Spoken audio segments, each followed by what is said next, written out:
Hayaan niyo po na mag-umpisa tayo sa isang kwento. Ayan. Storytelling tayo ngayon. Okay, children, listen. Ito po ay kwento ng isang anak ng pastor. Merong isang anak ng pastor na simula kabataan ay tinuturuan siya ng kanyang ama. So tinuturuan siya ng kanyang ama tungkol sa salita ng Diyos. And habang lumalaki itong batang ito, marami siyang kabisado ng mga verses. Alam niya, kabisado niya yung John 3:16. For God so loved the world that He gave His only begotten Son, and whosoever believes on Him shall not perish, but have an everlasting life. So, alam niya to. Then, iba't ibang verses pa yung alam ng batang ito. Marami siyang alam. Hanggang sa isang araw, naging binata na. Ang bilis ng transition, no? Naging binata na siya. Uma-attend siya every Sunday sa church, no? And then one time, nagtanong yung tatay niyang pastor habang nangangarap, posible ba? Sabi ng pastor sa kongregasyon, posible ba na natulog ka ngayon, nagising ka kahapon? Yan. So, hindi nyo na po kailangan sagutin, no? Pero pag-isipan nyo po, no? Yan. So, pinaliwanag ng pastor. Halimbawa, may utang ka ngayon. Tapos natulog ka. Nagising ka kinabukasan, may utang ka pa rin. Hanggang sa grabe yung impact nung tanong na yon doon sa anak ng pastor. Natapos si service, umuwi tong bata na to, naglalakad, binuksan yung pinto, umupo, hinubad yung sapatos, hinubad yung medyas, kumuha ng baso, kumuha ng tubig, umupo, tapos uminom ng banayad, hindi kakanood nyo ng TV banayad na tubig. Yan. Tubig yung kinuha whiskey naman kayo. So, tubig, uminom po ng tubig. And habang umiinom siya ng tubig, iniisip niya po, no, ang nasa isip ng batang anak ng pastor na to, binatang anak ng pastor na to, sabi, pwedeng ang dami kong alam sa Biblia. Pero nagkaroon siya ng katanungan sa sarili niya, totoo bang ligtas na ako? And marami sa atin, no? Actually, nag-interview ako ng mga ilang leaders, tinanong ko, pag naririnig mo yung salitang salvation, ano ba yun para sa'yo? Daming sumasagot, ito po yung eternal life. So karamihan po, yun po. No, yun po yung sagot nila, eternal life.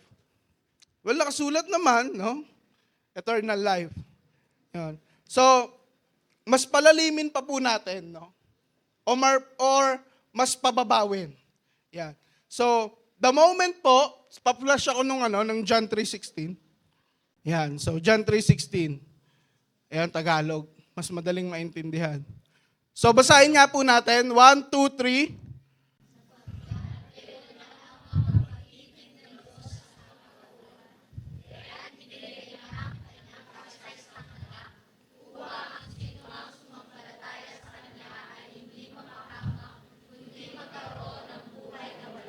Yan. The moment po na ipinadala ng Panginoon yung kanyang bugtong na anak, ibinaba niya na po ang kaligtasan. Jesus Christ Himself is the salvation. Diba? Yung eternal life is bunga lang ng pagtanggap natin kay Hesus Kristo. Kasi si Hesus Kristo lang po talaga ang daan, katotohanan, ang ilaw sa kadiliman, O Diyos. Yeah. So, si Hesus Kristo lang po yung daan para mapalapit tayo sa Ama. So para doon sa kaligtasan na yon, para maging ligtas tayo, ang gagawin lang po natin is tatanggapin natin si Hesus Kristo. So siya lang po ang meaning ng salvation. So wag na po nating pahaba-habain. No? Ano ang salvation para sa'yo? Ito yung yung matatanggap mo yung buhay na walang hanggan. Paano mo nga matatanggap? Tatanggapin po si Jesus. Di si Jesus ang kaligtasan. Yan. So, isang kwento na naman po. Meron isang Pariseo na nagngangalang Nicodemus. So, kilala po ba natin si Nicodemus? Si Nicodemus po ay isang guro. Sa lugar po ng Juda, sobrang laki ng respect nila sa mga taong aral, sa mga taong may dunong. To the point na pag nakahanap sila ng isang taong magaling mangaral, sa isang taong marami ang kaalaman, kasamang na-acknowledge pati yung ina. Di ba? Kaya nga, tinanong, si Jesus nung nangaral siya, nung binata siya, sino ang nagpadede sa'yo? So, kasi daw po, ayon sa pag-aaral, 80% ng talino, yung nakukuha ng anak sa ina. Sang-ayon po ba? Ayan. So, ganun po. Ayan. So, balik po tayo sa kwento. Ayan. So, isang Pariseo, no? Si Nicodemus. Isang gabi, pumunta siya kay Jesus at sinabi, Rabbi o guro, nalalaman po namin kayo'y isang tagapagturong mula sa Diyos sapagkat walang makakagawa ng mga himalang ginagawa ninyo kung wala sa inyo ang Diyos. So, si Nicodemus po, dahil sa mga bali-balita na mga nagawa ni Jesus, diba, nagkaroon po siya ng pagkakataong makausap si Jesus. Sumagot si Jesus, tandaan mo ang sinasabi kong ito, malibang ipinanganak na muli ang isang tao, hindi niya makikita ang paghahari ng Diyos. Pagkahari sa ibang translation po, kaharian, sa English naman po, kingdom of God. So, makakarating lang daw po tayo sa kingdom of God kapag na ipinanganak tayong muli. So, medyo mahirap po, no? Intindihin. Tapos, si Nicodemus po, nahirapan rin siyang intindihin. No? Hanggang sumagot siya, paanong maipapanganak pang muli ang isang taong matanda na? Makakapasok pa ba siya sa sinapupunan ng kanyang ina para muling ipanganak? Tanong ni Nicodemo. Then sinagot ulit siya ni Jesus. No? Sagot naman ni Jesus, tandaan mo, ang sinasabi kong ito, malibang ang isang tao ay pinanganak sa pamamagitan ng tubig at ng Espiritu, hindi siya makakapasok sa kaharian ng Diyos. Ang taong ipinanganak sa laman ay laman at ang ipinanganak sa Espiritu ay Espiritu. Paano po mangyayari iyon? Tanong ni Nicodemo. Sumagot si Jesus, guro ka pa naman ng Israel, hindi mo nauunawaan ang mga bagay na ito. Pakatandaan mo ang sinasabi namin ay nalalaman namin at ang pinatotohanan namin ay nasaksihan namin, subalit hindi ninyo tinatanggap ang aming patotoo. Kung hindi ninyo paniniwalaan ang mga sinasabi ko tungkol sa mga bagay dito sa mundo, paano ninyo mapapaniwalaan ang sinasabi ko tungkol sa mga bagay doon sa langit? Wala pang sino mang umakyat sa langit, kundi ang bumaba mula sa langit, ang anak ng tao. So, tinutukoy po niya dito is yung sarili niya. No? Galing siya sa langit, bumaba sa lupa. Hanggang sa napunta po sa John 3:16. Yan, sa sinabi ni Jesus. Yung binasa niyo po kanina. So, we see, ito po ay conversation ni Nicodemo at ni Jesus. Nung ako po ay nag-aral sa Bible school, no, tinanong po kami, ang tanong ganito, ang John 3:16, itinuturing ng lahat ng Kristiyano na center of the Bible. Ganon rin po ba yung paniniwala natin? Amen. Tapos nagtanong ulit yung professor namin. Sabi, sino ba ang kausap ni Jesus? Diyan sa nabasa nyo. Si Nicodemo po. So para ba sa'yo yung sinabi? O para sa kanya? Ngayon po napaisip talaga ako ng malala. Sa pagkakaisip ko ng malala, hindi ko nasagot. Ayan. Tapos pinaliwanag po niya sa amin na kaya ina-apply ito ng mga bagong panahon ngayon, kaya ito ina-apply para sa evangelism dahil ito po ay katuruan ni Jesus. Hindi siya naka-address talaga para kay Nicodemo, kundi para sa lahat. Dahil ito po ay isang teaching or doctrine, no, na ibinigay sa atin ni Jesus. Ang Hudyo, hanggang sa panahon ngayon, grabe, doon na galing si Jesus sa bansang yon. So isa siyang Jews. Si Nicodemo at si Jesus ay parehong Jews. Ngayon po, yun po yung pagkakapareho nila. Ang pagkakaiba nila, yung pagka-Diyos ni Nicodemo nag-uumpisa sa J, yung pagka-Diyos ni Jesucristo nag-uumpisa sa D. Tapos po, ang mga Hudyo, kahit doon na nanggaling si Jesucristo, karamihan sa kanila ay hindi naniniwala kay Jesucristo na siya ang Diyos. Siya ang tagapagligtas. Kaya po na-extend, di ba? Sila yung bayang pinili eh. Di ba? Sila po yung bayang pinili para bigyan talaga ng kaligtasan. Pero nang dahil sa tigas ng ulo ng mga Hudyo, na-extend yung grasya ng Panginoon, no? Napasama yung mga hentil. Sino ba yung mga hentil? Tayo. Sabihin mo sa katabi mo, hentil ka! Yan, very good. Yan. Gentile is a word that usually means someone who is not a Jew. Punta po tayo sa nangyari, no? Sabi ni Nicodemo, ang hanap lang ni Nicodemo dito is magkaroon ng kaalaman kung paano makapasok sa kaharian ng Panginoon. Pero hindi niya alam na may kailangan palang gawin, may susi pala. Di ba? Para matanggap mo tong kaligtasan, no? Yun po yung title natin ngayon. Susi sa kaligtasan. Unang-una po is maniwala sa Diyos. O kaya yung tinatawag nating faith. So, sino po dito yung may faith? Paano po tayo nagkaroon ng pananampalataya? Dahil sa pakikinig. Tama po, no? Sabi, bago tayo magkaroon ng pananampalataya, tayo po muna ay nakapakinig ng salita ng Panginoon. Dahil sa isang mangangaral, pastor, pari, mga taong pinili ng Panginoon, ba? Mga cell leaders natin, sila talaga yung nag-introduce kay Christ sa atin. No? Kaya po nabuo ang ating pananampalataya. Sabi sa Romans 10:17, so then, faith cometh by hearing and hearing by the word of God. So, sa pakikinig po at pakikinig ng salita ng Panginoon, dun daw po nabuo ang ating pananampalataya. Sabihin mo nga, pananampalataya. At dahil sa pananampalataya at paniniwala sa Diyos, nagkaroon tayo ng desisyong tanggapin si Jesus sa ating puso bilang tagapagligtas. Yun. Dahil daw sa pananampalataya, dahil sa pakikinig, nabuo ang pananampalataya at dahil sa pananampalataya, nabuo ang kagustuhan mong tanggapin si Jesus sa buhay mo. Sino po sa atin yung talagang tinanggap na si Jesus? Amen lang. Wala nagtaas ng kamay. Salamat po sa tugon.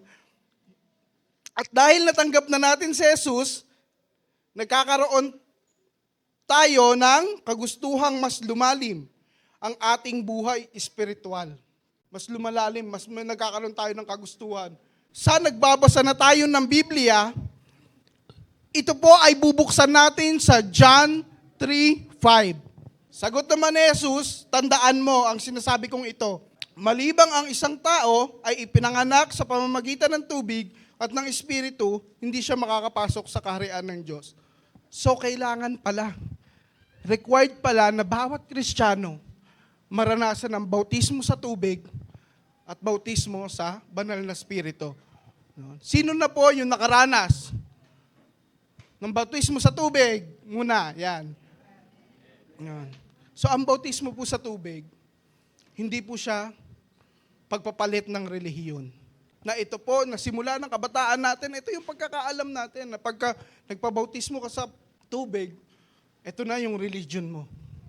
Hindi po. Ginagawa po natin ito bilang pagsunod mismo sa ginawa ni Jesus nung siya ay nabubuhay. Yan. At ang bautismo po sa tubig ay isang ilustrasyon ng pagkamatay, no, nung pag nilubog ka, pagkamatay mong kasama si Kristo, at nung pagbangon mo, magkaroon ka ng panibagong buhay.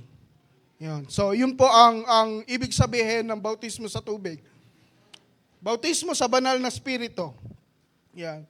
Sino po may alam ng bakit kailangan ng bautismo sa banal na Espiritu? Bakit kailangan natin yun as a Christian? Amen. Dahil required para makatanggap ka ng kaloob nanggagaling sa banal na Espiritu. Sabi, bautismo sa banal na Espiritu, ito ay inaasam-asam o matinding pagnanasa na ito ay maranasan. Ito ay intentional na hinihingi sa Panginoon para maranasan. Yan. Hindi po siya bastang tinanggap kita, Lord, boom, bigla kang nakapagtangs. No? Ang kapuspusan po ng banal na Espiritu, yung iba po kasi natatakot pag may nagsasalita na ng ibang wika. Pero ito po ay gift, kaloob, pag naranasan natin yung kapuspusan ng banal na Espiritu. And hindi lang po yun, no? Andiyan rin po yung nagkakaroon ka ng kakayahan na magpagaling ng may sakit. You see vision, you can interpret. No? Nakakapag-interpret ka nung ibang wika. So, yan po yung naibibigay sa atin, no, ng kapuspusan ng banal na Espiritu. Yan po yung kapangyarihan ng banal na Espiritu. So dapat po, as a Christian, no, inaasam-asam din natin na mapuspos din tayo ng banal na Espiritu. Alam ko nga yung mga gantong verse eh. Turo nga ng pastor namin kapag mamatay ako sa sarili namin sa sarili ko kapag tinalikuran ko yung dati kong ginagawa maliligtas ako Pero hindi natin isinasa pamuhay. Yun ang mahirap. Yung Kristiyano ka sa bibig, pero hindi sa tunay na buhay. Yan, no? So, ito po ay sinasadya. Sinasadya mo na mas mapalapit ka sa Panginoon para nang sa gayon, kalugdan ka niya at ibigay niya to sa iyo. No? Ginagawa po natin sa pamamagitan ng matinding pananalangin. No, matinding pag-asam-asam na Lord, gusto kong maranasan mapuspos ng banal na Espiritu. So, ang lalim po, no? Ang sama ng tingin nyo kasi sa akin Pangalawa, mamatay sa sarili. Sabi po sa John 3:6, ang taong ipinanganak sa laman ay laman, at ang ipinanganak sa Espiritu ay Espiritu. Tayo po ay ipinanganak sa laman. Nung moment na tinanggap natin si Jesus Christ sa puso natin, kasama na po natin ang Holy Spirit. So yun po yung bagong kapanganakan o kaya yung tinatawag na spiritual birth. Diba? Sino na po yung talagang nakatanggap na sa Panginoon, tinanggap niya sa puso niya, sa buhay niya. Diba? Ako po ay nakatanggap sa Panginoon taong 2014. Yan. 2014 po, ng June 3, nasa camp po kami nito. And ganoon din po, malapit lang yung oras, mga 6:30. Yun. Sa isang camp na inintroduce sa akin si Christ. And nagkaroon ako ng, Lord, ang sarap pala sa piling mo. No? So, ayun po. Kailangan mamatay ang lumang ikaw. Ikaw na self-centered. Ikaw na namumuhay sa sumpa. Ikaw na makasalanan, ikaw na madumi sa harap ng Panginoon. Para maipanganak ang iyong espiritu, o kaya magkaroon ka ng buhay espiritual. Yan. So, sabi po, Kuya, hindi naman talaga ako makasalanan kagaya ng iba Hindi po ako nagmumura. Hindi ko po naranasan ng bisyo. Ang tanging pagsuway ko lang po nangupit ako ng piso. May mga ganitong tao. Pero, tignan po natin sa awit 51:5, sabi ni David, no, ito yung awit ng paghingi ng tawad, no. Ako'y masama na buhat ng isilang, makasalanan na nang ako'y iluwal. So ibig sabihin pala, nung lumabas ka sa sinapupunan ng nanay mo, makasalanan ka na. Minana mo yung kasalanan. Nananalaytay doon sa lahi nyo. Kaya po pala, sugarol ako kasi sugarol din yung mga magulang ko. Kaya po pala, sa pamilya namin, sabungero kami. Ang ganda, mas maganda sa asawa ko yung manok ko, ganong ko tignan, yung aking manok. Kaya pala, no, nang dahil, minamana pala yung kasalanan, minamana pala yung sumpa. No? So kailangan nating mamatay muli, no, para maputol to. Itong ganitong sumpa sa buhay natin.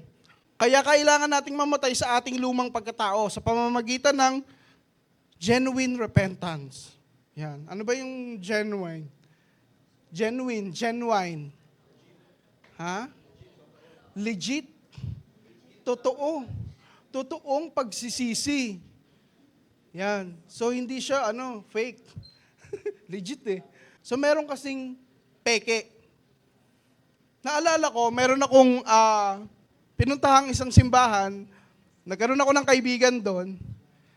And nung panahon po kasi nung bata pa ako, nung mga sinaunang panahon, no, sabi, kapag hindi ka raw nakapag-speak in tongues, hindi ka Christian. Ganun po yung parang nailagay sa isip namin. So, nagpunta po ako, nagkaroon ako ng kaibigan sa ibang simbahan, anak rin ng pastor. Sabi ko, naranasan mo na bang mag-speak in tongues? Sabi, oo, pero napilitan lang ako. Sabing ganun. Kasi, ang tagal na nagpe-pray nung leader ko sa akin eh. Para lang umalis na siguro yung leader niya, no? Nagkunwari na lang. Pero napakalaking kasalanan po nito sa harap ng Panginoon. So, maliwanag na kailangan mamatay tayo sa ating lumang pagkatao para maisilang ang bagong ikaw. No? Yung ikaw na sumusunod, nakakilala kay Kristo. No? So, may ebidensya po ang pagtanggap sa Panginoon. Yan. So nakikitaan ka ng ebidensya na andyan po yung gawang mabuti. Balik po tayo sa history ng Hudyo. May nabuo po doon na isang Judaismo. Ito po ay nabuo ng parang 5 sekta, Orthodox, ano pa ba iba? Reform. So yun lang po yung ilan, yun lang yung mga naaalala ko. And ayon po sa katuruan nila, ang tao maliligtas kapag gumawa ng mabuti. And dun din po sa lugar ng Juda, no, meron pong mga relihiyon na kasalanan sa kanila banggitin yung pangalang Hesukristo. Pero ito yung mga bansang pinili, na ibigay yung kaligtasan. Buti na lang matigas yung ulo nila na damay tayo, no? May grasya na extend sa mga hintil. Pero gusto ko lang po ipakita na yung history rin po ng mga Hudyo, mga kultura nila, 'di ba, kaisipan nila. Kasi po Hudyo yung ating ginawang kwento ngayon. Yan. So, mabuhay kaisa si Kristo. Sabi ho sa John 3:7, huwag kang magtaka sa sinasabi ko sa iyo, kayong lahat ay kailangang ipanganak na muli. All this time, akala ko yung born again, religion. Experience pala dapat yun. Dapat pala nararanasan mo yun. Yung maipanganak muli. Diba? Kasi Kristiyano ka eh. And required, diba? Sinasabi sa verse na to, na kayong lahat ay kailangang ipanganak na muli. Sino po dito yung gustong maranasan na mamatay? Ngayon, yung lumang pagkatao po yung pinag-uusapan natin, ha? Hindi po siya literal. Spiritual tayo. No? So second point po natin, yung mamatay sa sarili, yun po ay representasyon sa cross. Yung ginawa ni Jesus, yung humility, kababaang loob. Hari yun eh. Nagpapako. Para kanino? Para sa'yo. And itong pangatlong point naman po natin, mabuhay kaisa si Kristo, being born again is not a religion, it is an experience. So ano pong nakalagay dito? Dugo. Alam po ba natin ang kapangyarihan ng dugo? Sa Old Testament, sa kwento ni Cain at ni Abel, kwento ni Cain at Abel, pinatay ni Cain si Abel. At ang sabi, nagsumisigaw ang dugo ni Abel, nanghihingi ng katarungan. So yun po, yung isang kapangyarihan ng dugo. Isa pa po, yung time na nagpapahid ng dugo sa tarangkahan ng bahay. para lampasan ng angel of death. No, ipinakita sa Old Testament po, ipinakita na kung ano yung kapangyarihan ng dugo.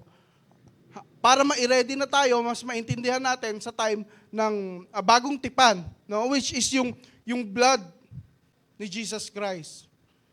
Yan. So, ano po ba yung nagawa ng dugo ng Panginoon? Ito lang naman yung tumubos ng kasalanan mo. Ito lang naman yung nagpapagaling sa'yo. Kapangyarihan din po ng dugo, yung linisin ka. Kapag tinanggap mo na, o nagkaroon ka ng pakikiisa kay Kristo, meron ka ng DNA niya. And kung pag-uusapan po natin science, malaki po ang nakukuha ng DNA sa Ama. Sa Ama. Kaya pala kapag yung sa DNA test, no, akin ba talaga yan? Kunin po natin yung yung laway mo, yung dugo mo. Sir, positive, yun nga. Kaya pala sa Ama. Kasi DNA, dugong natanggap sa Ama. DNA. Pag nasa iyo ang Panginoon, nasa iyo ang banal na Espiritu. Kaya natural sa iyo ang may pag-ibig, kagalakan, kapayapaan, pagtsatsaga, kabaitan, kabutihan, katapatan, kahinahunan, at pagpipigil sa sarili. So nagmamanifest po yung fruit of the Spirit. Yung totoong tumanggap kay Kristo, dapat nasa kanya tong siyam na to. Hindi ka magagalitin, matatampuhin. So hindi ikaw yun. Kasi binago ka na eh. Yung Diyos na nasa iyo, Diyos ng kabutihan. Pero, Kuya Dan, may sinabi na walang ibang buti kundi ang Diyos lang. Oo nga, tinanggap mo si Yesu Kristo, nasa iyo ang Diyos. Kaya natural sa iyo gumawa ng kabutihan. Tama po ba? Amen. So, buti naman po at nagkakaigihan tayo, no? So, pa-flash natin yung kapangyarihan ng dugo. Yan. So, sabay-sabay po nating alamin, no? At basahin itong kapangyarihan ng dugo ni Jesus. Yan. So, 1, 2, 3, go.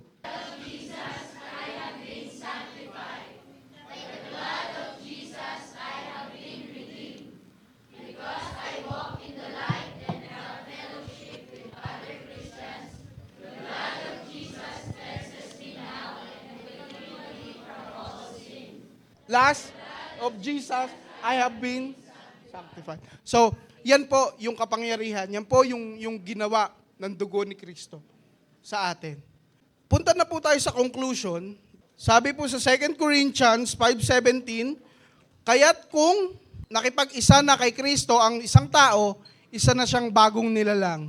Wala na ang dati niyang pagkatao, sa halip ito'y napalitan na ng bago. So, sadyain po natin ang paglapit sa Panginoon. Ito lang po yung way. Siya lang po yung makakatulong para mamatay yung lumang ikaw.